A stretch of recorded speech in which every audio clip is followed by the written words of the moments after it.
with Meenakshi Ahamed, and it's my absolute honor to introduce the moderator, Mr. Arun Kumar, who is a diplomat, a business leader, and a consultant in multiple consulting streams, in multiple industries. Over to you, sir. So thank you, Nana, for that introduction. It's really great to be here with all of you in Hyderabad, and particularly to be here with my friend Meenakshi Ahamed. So Meena and I actually met many years ago at her home in Washington because we had mutual friends. And then later I read her book about US-India relations called A Matter of Trust. So for anyone who's interested in the dynamics of US-India relations, and as I've been for many years, that is an absolute must-read. So then when Meena said to me, maybe a couple of years ago, that you were planning this book, 2.5 years ago, I was quite intrigued. Now, she has a really good eye for what's important and what's not, which is evident from her book on the US-India relationship. So I was very intrigued that she was going to do this. And I must say that the result is very, very impressive. It's very readable. It's very insightful. It's chock full of insights. So it's not just a biography of somebody or a Q&A, but really pulls out some takeaways that go beyond that particular person. Now, the story that Meera covers is a fascinating story. Today, there are 5 million Indian Americans or so in the US. There are 6 members of Congress. There are people leading in almost every dimension. Now, I went to the US way back in 1978, when I went to school at MIT. The entire New England area, the entire area, like from Maine to Connecticut, there might have been 5,000 Indians. And at MIT, there were 2 revered professors, Amar Bose, who'd been born and brought up in the US, and Hargobind Khorana. And then a smattering, and literally a handful of young Indian, newly minted assistant professors, of which George Verghese is one. And George's brother, as it turns out, Abraham, is featured in this book. So, and then when I moved to the Bay Area 2 years later, and the situation was the same. At Stanford and Berkeley, there were 2 or 3 very respected professors who are, by the way, still there, and a smattering of young, but nothing like what you see today. Today you see deans, provosts, university presidents, see so many professors, so many students. I mean, I was the president of the MIT India Association, and all of MIT had 100 students. Today, I'm sure there are probably 1,000 students. So the picture has changed so much. So Meena brings to this very interesting background. She's been a journalist. She had worked with NDTV. She's well known in India and in people who follow India. She worked in the World Bank, and then she started writing her books. So she brings really a global perspective to what she's talking about. So let me get right into the book. So Meena, you've picked 3 categories. There could have been so many categories you've picked, but you've picked 3 quite, and I'd say imaginatively picked. You talked about techies. It's mostly kind of West Coast. You've talked about healers, and there are actually 2 or 3 of the healers are much more than healers. They're writers, and they're actually well known as writers as well. And then you've talked about influencers, which are mostly people in politics. So how did you pick these? And then within those, how did you pick the various people? Well, thank you so much, Arun, for that introduction. It's a real pleasure to be in Hyderabad. I haven't been here for 50 years, and it's unrecognizable. So it's actually a little bit like being in Silicon Valley. It's so modern. I was just telling Arun, you look up and really you could be in the Bay Area. It's just, except that the people are all Indian. And actually in the Bay Area, a lot of people are Indian too. So how did I decide to do this book? I'll just tell you a little bit. When I was writing my book, A Matter of Trust, which was a history of the US-India relationship, from Truman to Trump, I realized that the Indian diaspora had become extremely wealthy and powerful and had become quite a voice in American politics. And it was during the civil nuclear deal, when it was being negotiated, that the Indians found their voice. The Indian ambassador called all the wealthy Indians into the embassy and said, look, this is going to be very hard to get through Congress, and I need your help. I want you to go out, and I want you to get in touch with your senators and the congressmen, and I want you to do whatever you can to convince them to support this deal. So all these wealthy Indians and successful Indians fanned out, and they held fundraisers, they gave money, they invited congressmen and senators to their homes, and they made it very clear that they would support them financially, they would get the Indian community to vote for them, but they had to support the nuclear deal. And believe it or not, the nuclear deal was passed with a lot of their help. And this is the first time they actually found their voice. So when I was doing my research for that book, it was sort of an aha moment about how powerful the Indians had become. And then that book took 10 years to write. It's a very heavily researched book. By the time I published it, I began to realize all of a sudden there were these headlines in the press.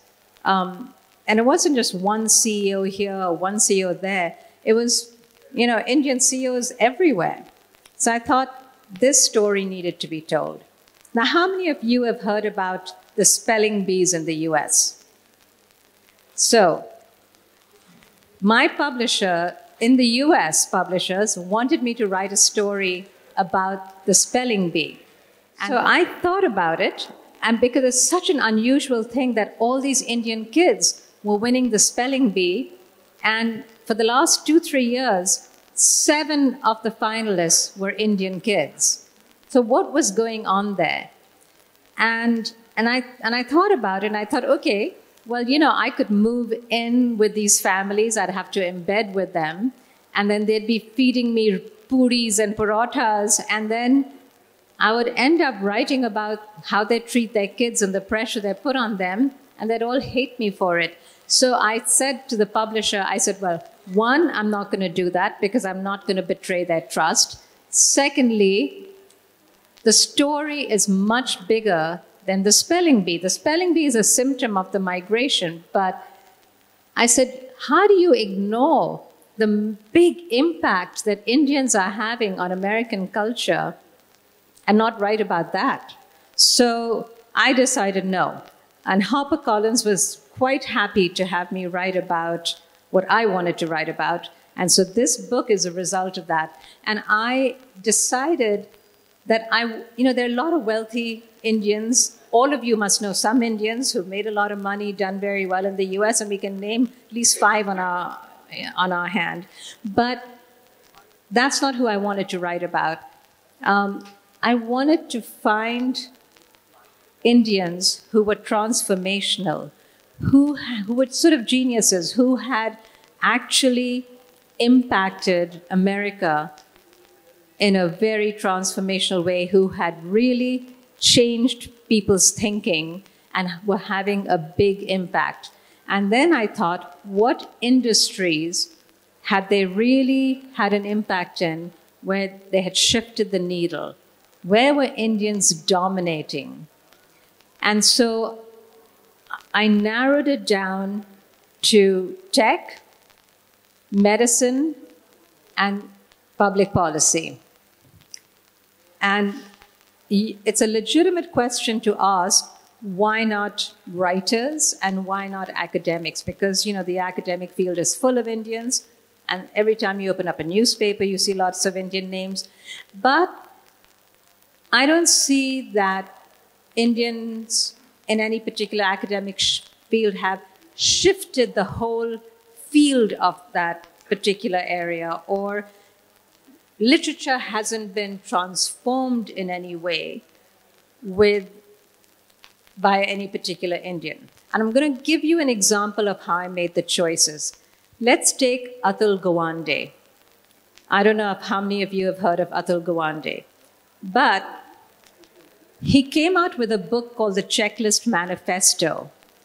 This book had 17 things that physicians should do before they finished operating or before they left the operation theater or whatever. Simple things. You know, people were leaving things like instruments inside a person's body when they finished sewing them up, or leaving a sponge and the person was getting infections and dying. And then they'd open them up and they'd find the sponge inside a person's body. Anyway, it's, you know, read the book. It's quite interesting. But doing simple things like washing hands, not transferring infections from one patient to another, it brought infection rates down by 60% in hospitals. And it wasn't just in US hospitals. USAID asked him to adapt and adopt a whole set of rules so that they could adapt it to international medicine, which he did. Now, to bring infection rates down by 60%, that is absolutely transformational. And then he didn't just do that. He came up with a book called Being Mortal, and it absolutely changed the way people in America began to think about how to end your life. And it has a very Indian element to it. Most doctors, if you go to see them and you have a disease, they're not going to admit that they don't know how to treat you. They'll say, oh, there's this one more test, or go do this MRI, or go take this medicine or this treatment. They hate to say, I don't know. But this book is all about maybe you just let them die with dignity at a certain point. Maybe you don't put them through all that chemo if there's no hope for them. So being mortal, you know, particularly in America, which is so lab-oriented and you know, medicine-oriented, it was very transformational, and it changed the way doctors in America began to think about the end-of-life care. And I don't know if you all have heard about how much healthcare costs in America, but 90% of healthcare costs are spent in the last 2 years of life. It's kind of shocking.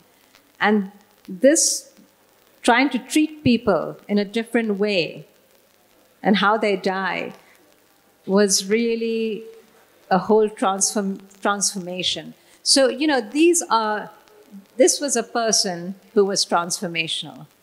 So I picked someone like that. Then I'm going to pick another example for you. Deepak Chopra, have you heard of him? Okay. So I was not going to put him in the book. I hadn't thought of putting him in the book because I was a little skeptical, you know, new age guy with all this, you know. So a friend of mine, Rajiv Chandrasekharan, was the national editor of the Washington Post. And he came and told me, you have got to put Deepak Chopra in the book. And I'm like, why?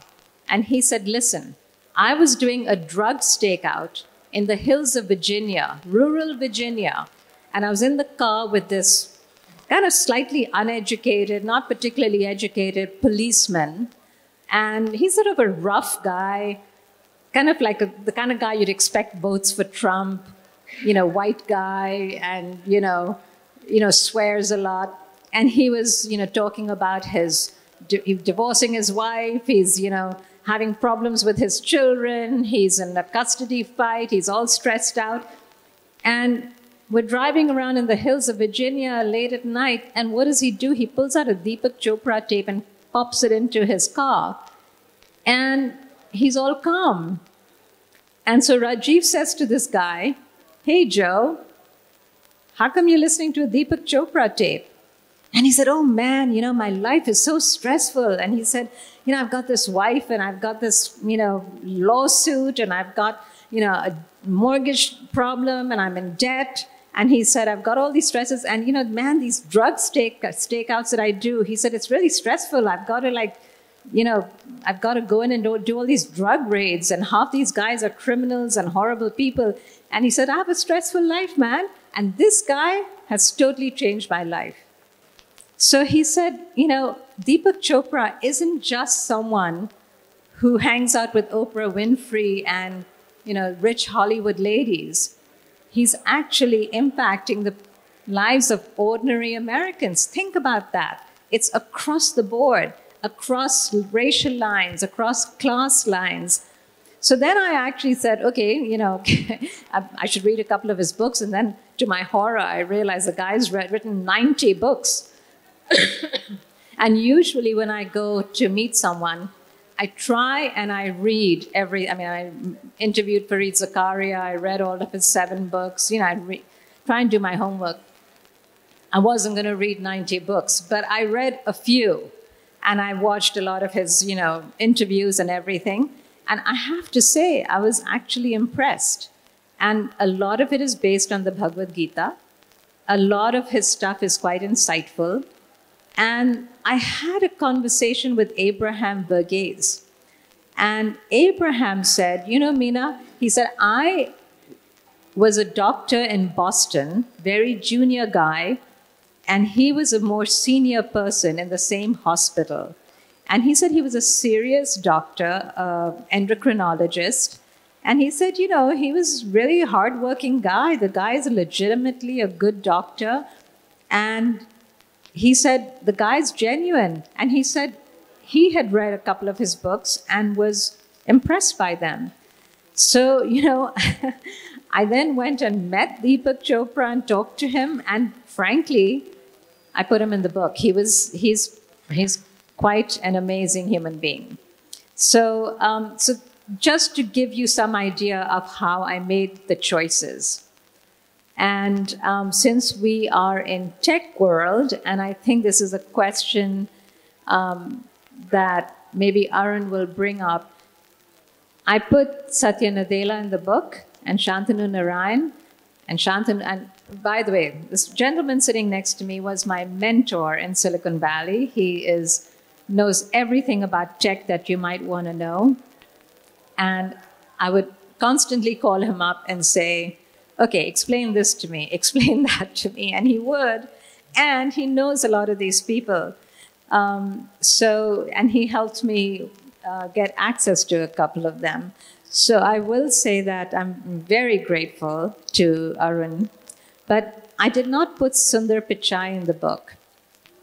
And if you read the book, I have an explanation as to why. But Shantanu Narayan met my criteria, as did Satya Nadella, but Sundar Pichai did not. He's a wonderful human being, but he did not meet my criteria. So, turn it back to you.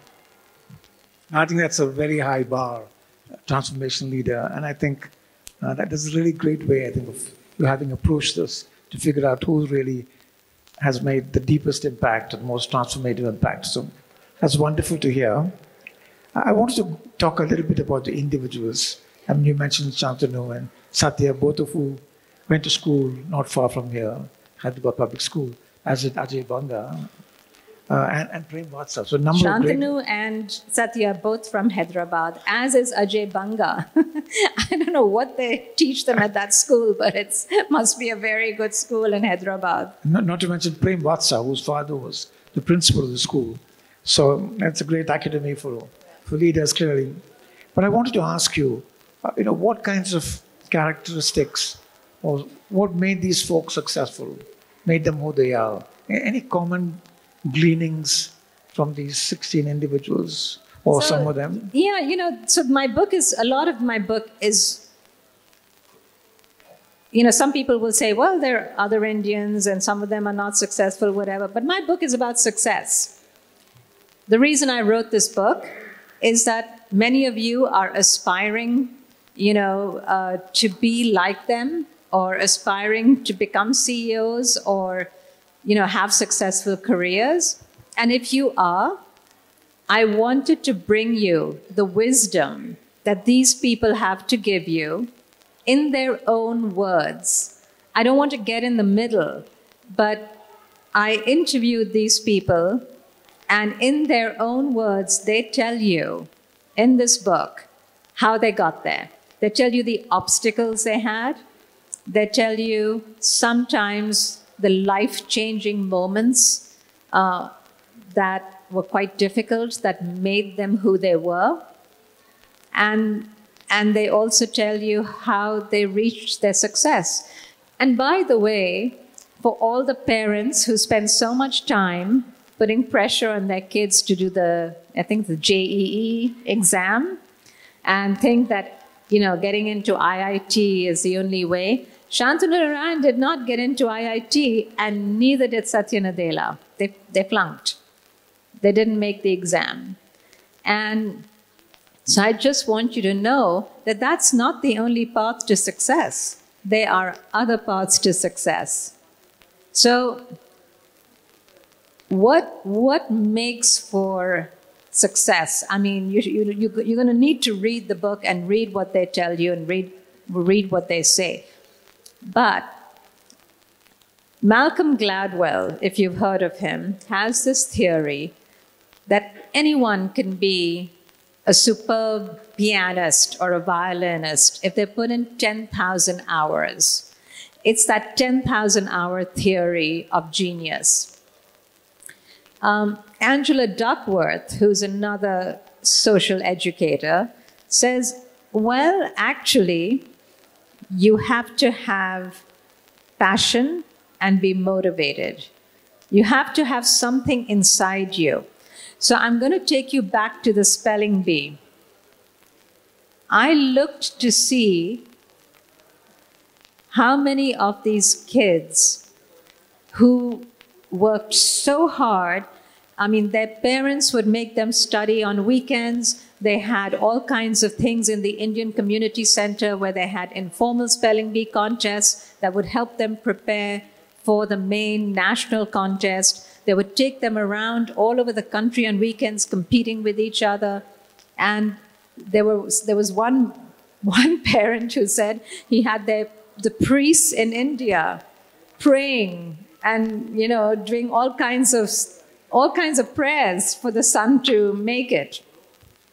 And the father had got him Greek tutors, French tutors to get all the derivatives, Latin tutors of all the words. He had prepared sheets where he'd got 200,000 words, and everyone in the family took turns grilling him. A lot of preparation and pressure on these kids. And one of the reasons they cite is that they came over in 2000 from India, and they were used to competing for everything. As you know, in India, it's competitive to get into school, it's competitive to get into college, it's competitive to get into anything. And they didn't want their children to come to America and become soft. So they thought, this is perfect. Their kids are going to learn how to compete outside of their school system where their teachers are so soft with them. And so they thought this would prepare them. So this parent who had spent hours and hours, almost a whole year preparing his son for this thing, guess what the child falters and guess what he fails on in the finals? The word he stumbles on is Darjeeling. Can you imagine the look on the parent's face? I was watching that video. The look on the parent's face was absolute horror, because every single Indian parent in their kitchen cabinet has Indian tea. And it usually says Darjeeling. That kid must have opened that kitchen cabinet 1,000,000 times to take out popcorn or, potato chips. And he must have seen that Darjeeling tea 1,000,000 times, but never looked at it. And that's what he stumbled on. And you could see the parents going, oh my God, after all learning everything about Greek and Latin, he misspells Darjeeling. I was also curious about, do any of these kids end up becoming geniuses with all this prep? And it turns out these kids are very, good, well-behaved Indian kids. They become doctors, they become engineers, and one becomes a poker player. And some of them are just too young as yet. They haven't graduated they're still in college or something. But none of them have won any particular awards or anything. some of them just get burnt out by the time they get to college. They just want to, they don't have their parents sitting on their neck, and they just want to, they do what their parents want. And Indian Express did a survey of the toppers, and they followed them for 6 years, and they interviewed people from IIT, professors, faculty, and students, and they discovered that 50% of the kids that were there because they were following their parents' dream, not their own dream. So when, Narayan Murthy says, why are we not inventing things that the world can't do without, like an iPhone or whatever? He said, why aren't we not creating? And maybe the answer lies in the fact that the kids aren't there because they want to be or because they're highly motivated. It's because they're fulfilling someone else's dream. And we're not giving them that creative space. And the teachers and the faculty also, I looked at the interviews and they said, it's not the kids who are the problem, it's the parents. So I don't know, something, it's just, I'm just throwing this out because I found it all quite interesting. But I think what it showed me is that you have to have the 10,000 hours of work. There's no question that you have to have the sort of, grit to do it, but you also have to have the passion. Shantanu Narayan told me that he was sort of almost flailing and not sure what he was doing, and then he came to the US, and then his brother actually told him, if you don't buck up and do well and get good grades, they're going to send you back, they're going to take away your visa. And he got kind of scared, and he said, oh, I better work harder. And then he came across an engineering program, and he just fell in love with it. But it happened late in life. It happened a little later than most people. And he just got hooked. Once he got hooked, and he got a mentor, he just took off. He just took off. And so he then couldn't spend enough hours in the computer lab. He did it on his own. But it didn't matter that he was, no amount of grilling. One of the things that characteristics, to go back to your question, was one of the things that I found, all of these people who've done so well had an ability to take risk. The second thing is, none of their parents pushed them to do what they were doing. I want to pick up on that a bit, because as I was thinking, the 16 people you have, maybe one of them, Siddhartha Mukherjee, might have done the spelling bee. Almost nobody else would even consider it. And they probably wouldn't have done very well at it, even though Shantanu's mother was a professor of English and so forth. Yeah. So clearly, as you said, most of them grew up without that kind of parental pressure, although many of them grew up with tremendous parental advantage. Their parents were both generally very well educated, seen the world, in almost every single case, in some form or the other. And they were all upper caste. I'm sorry? They were all upper caste. So that's again another sign of privilege. So I thought the lesson that when they, without being under great pressure to win the spelling bee or to be at the top of the class, when they found their own passions, as you said, they really took off. Whether it was Satya or Shantanu, or most of the other folks in the list. Now, I was reminded of a book by Carol Dweck, a book called Mindset. I don't know if anybody here has read it. But Mindset is really interesting because it says that those, one of the lessons is if you grow up believing that you're the best, then you end up thinking that the world owes everything to you. You end up thinking that you're a know-it-all and you're less motivated to keep learning. So it struck me that the people you've described, especially people like Satya and Shantanu, they're clearly people who are learn-it-alls, learning all the time, as opposed to know-it-alls. Any thoughts on the characterization? I think that was certainly true in Satya and Shantanu's case because they were late bloomers. And I don't think they did not excel academically. in the beginning. So I think they did not take themselves for granted. They were humble and they were willing to learn and they were grateful to have mentors. So I think they actually were willing to put in the work. Now, can I just turn the table around? You know Shantanu really well. And you know Satya?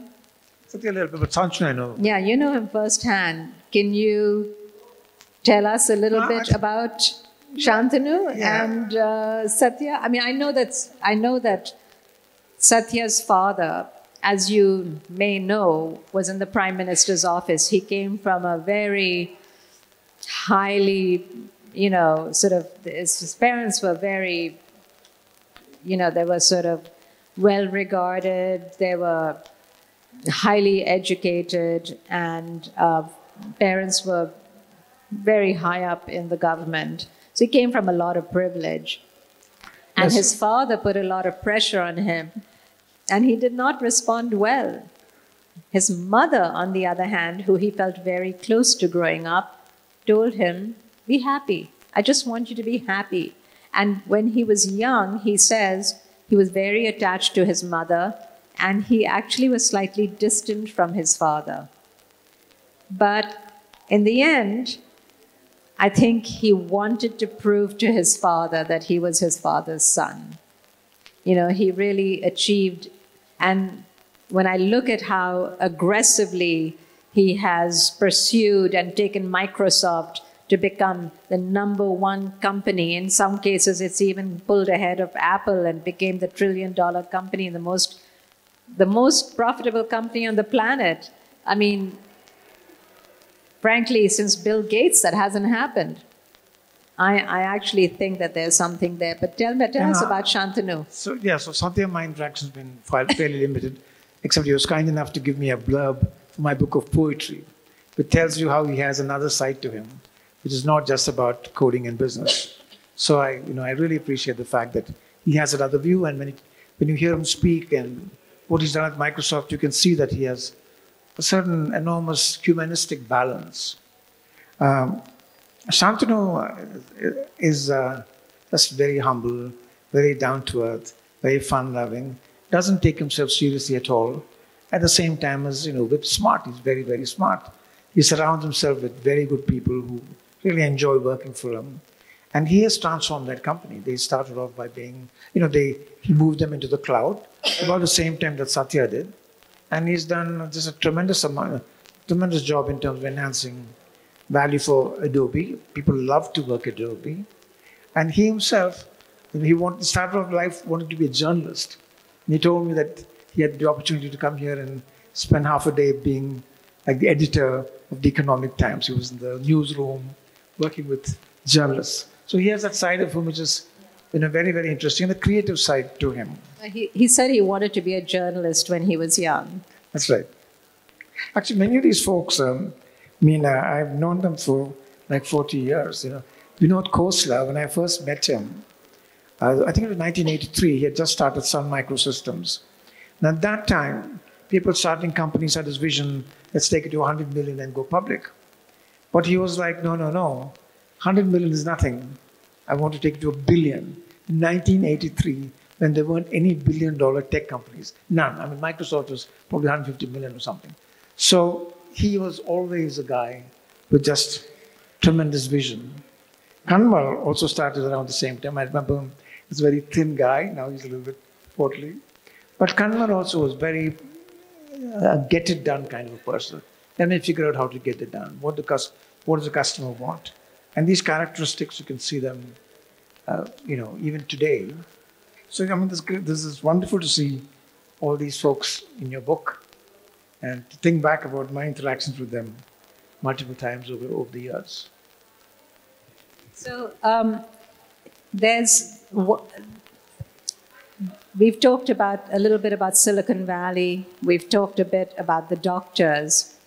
So maybe we should talk about the people who are making policy, because given what's happened 10,000 miles away, we have a new president. We have a president who's come back to power, and a lot of things might change with the HB1 visas, with immigration.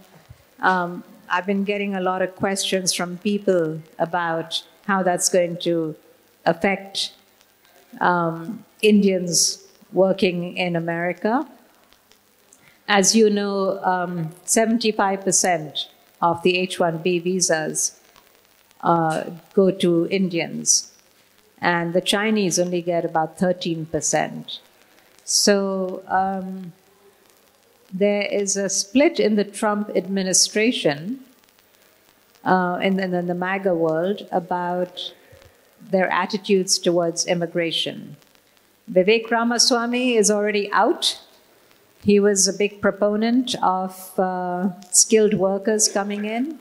Elon Musk and the tech community wants immigration to continue for skilled workers, but there's a hardcore group within the Trump world, Stephen Miller, who was the architect of a lot of his policies from the first administration, who's going to play a powerful role here, and Steve Bannon, who are anti-immigration.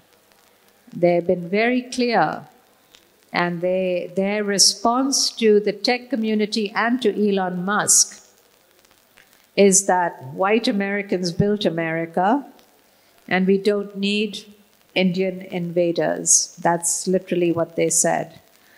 So I think the jury is out. Right now, Trump, so far, has been reasonably supportive of skilled workers coming in. He's sort of come down on the side of Elon Musk. I don't know how this is going to play out politically, who's going to win out in this world. I mean, right now, Trump is throwing a lot of mud in a lot of people's eyes with some of the executive orders in the first week that he's, just the first few days. So let's see where all this lands. I know there's a lot of people asking questions, but Yes, Kash Patel running the FBI. He's got Kash Patel, well, let's see if he gets confirmed. He's going to be given a rough time. Okay. And then I think, so it's interesting. Yeah. I want to open it up for comments, questions from the audience. Very briefly, you have covered inspiring stories of successful people there. How about a similar book on Indian successful people who are equally successful and billionaires, millionaires, and so on? I wonder if you have thought about it. The second question, which I may also add, is about what you said at the last. In case of Trump, do you really believe that you have an intelligent man on top of US government? I think he has no idea of what tariffs will do to him. He's taking on China, which is growing so fast, is so efficient, and so much smarter that I don't think he stands a chance. It's just a question of his trying to bully around, sometime Greenland, sometime Mexico, sometime Panama Canal. I think America is going to see a very, very tough time, particularly with the dollar getting no longer the currency of choice, and the huge national debt that US carries. I think it's a matter to be concerned for US people. So, on tariffs, Trump made a promise to the people that elected him, to his base, that he was going to impose tariffs. So he's, in a way, committed himself. Now, when you impose tariffs, when a country has unemployment and you impose tariffs, that can be sometimes helpful. When you impose tariffs in a country that's at full employment, that's inflationary. So I'm not quite sure the things he says for political gain aren't necessarily rooted in sound economic policy. And Besant, who is his choice for Treasury Secretary, has slowed down the rhetoric on tariffs. Clearly, he's uncomfortable with some of it. So I don't know how it's going to be played out. But now he's he's using tariffs as a political weapon. He's basically saying, well, if you don't do what I want, Canada, I'm going to impose, 20% tariffs on you. Or if I don't get what I want from you, Greenland, I'm going to impose tariffs on you. So it just seems a bit, it just doesn't seem sensible. And it seems like you're shooting your own foot to spite your face. I mean, it just doesn't make any sense, because one of the reasons that the country voted against the Democrats was because of inflation. And tariffs is going to be inflationary. So you're absolutely right. It doesn't make sense from that point of view. What was your other question on him, on this Greenland thing? Yeah, I mean, it is unprecedented. Ever since World War II ended, the whole international order, after colonialism finished, the international order was based on an architecture of alliances set up by the West, NATO, ASEAN, and all these other alliances, that has basically kept the world out of a major world war. I mean, there have been skirmishes, but not any major world war. And I think everyone has basically subscribed to a rules-based liberal economic order. And he is now threatening to blow that up, which is quite unsettling for the world. I'm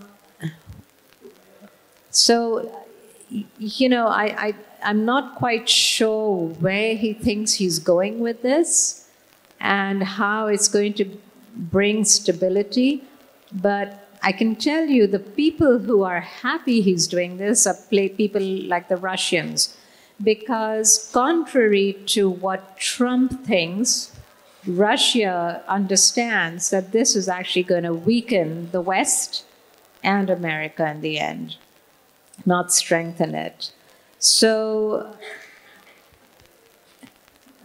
I just think that, Trump says a lot of things that he thinks make him look like a tough guy. But when you start talking about territorial expansion and taking over Greenland, who's been an ally in NATO, and taking over the Panama Canal and all that stuff, it's just unprecedented. No other president, Republican or Democrat, it would be unthinkable. And I mean, it's not that in the past this wasn't brought up. It has been brought up in the past by past presidents. People have lusted after Greenland. And they've been, but it's been like in the 1900s and stuff like that, not for the last 100 years. So I think it's somewhat destabilizing, and I'm not sure what he thinks he's going to achieve by this kind of wolf warrior attitude that we have accused China of being in the South China Sea and bullying its neighbors. And, we've been pushing back on the way the Chinese have behaved. And now America is going around being the wolf warrior. So it's a little disturbing if the leader of the free world is no longer the leader of the free world. The New York Times had conducted a debate at Davos on whether the US should step aside. And many of the speakers took the view, well, the US has already stepped aside. Yeah, well, I think we're at a pivotal point right now, because what is so interesting about Trump is that he can change the world culturally. We're at a pivotal point where the world there was a Cold War after colonialism, And then there was this, like I said, this rules-based order that dominated. And I think we're at this pivotal point where he could just upset that little apple cart. And there's been a tendency that's anti-democratic and pro-autocracy that's been sort of taking over in a lot of different countries, from Hungary to Brazil to Argentina to obviously China and Russia, the big ones. But I think let's just see how all this plays out and whether the institutions remain strong and strong enough to withstand it. Because I think we are at a pivotal point in the world to say, are we entering a new system? And you know, what is surprising is, I don't know how many of you saw or read the Financial Times, 80% of Indians approve of Trump. Now, I'd love for you to explain that to me, because, you know, I'm not sure it's reciprocated by Trump, but you have all these European countries and even other countries which have, they asked a question of, do you view Trump favorably or unfavorably? And it was sort of 60% unfavorable, varying from 40 to 60%. But India, 80% favorable. That's stunning. India was a complete outlier. I'd love to know what makes India so favorable towards Trump, because tomorrow, if Trump thinks, you know, the Indians, he doesn't like some policy or whatever, he's going to slap tariffs on India without a second thought. Maybe an answer that could be even more worrisome. Last question. Yeah, okay. So just to get back to the Indian diaspora, two questions. First, you may have heard this in other gatherings. Very nice, great achievements, but why not here? So obviously, many things, environment, and okay, so you can. The second question is, I was in grad school in the US 50 years ago, and one thing I noticed among the NRIs there, first of all, this family drive for achievement, which you mentioned, and secondly, an aversion to getting too involved in the political life of the country they had adopted. And that seems to have completely changed. I mean, in the recent, on both sides of political parties, you have them popping up, good, bad, indifferent, whatever. They are kind of part of the ethnic mosaic, which I did not expect 50 years ago. And going into politics. So something has changed. They feel more comfortable because I found them very insecure in the 70s. Something has changed. Can you comment on that? Yes, I mean, it's not that actually hard to figure that out, because usually it takes a generation to achieve economic security. And when you were there when I was there, and we were both probably studying at the same time in the 70s, and I agree with you. Indians at that time were building up their capital, and they were busy trying to establish themselves. But what I noticed, by the time the civil nuclear deal was done in the 2000s, by then they had achieved economic security. And once you achieve economic security, their children grew up not having to worry about all that. And so they were much more willing to step into other professions and get involved in political life. So Nikki Haley and Ro Khanna and all these people who I've talked about as the influencers said that they wanted to feel American, they wanted to have a stake in the US, and so they entered politics because, you know, they felt they could, because their parents had made all the sacrifices and become.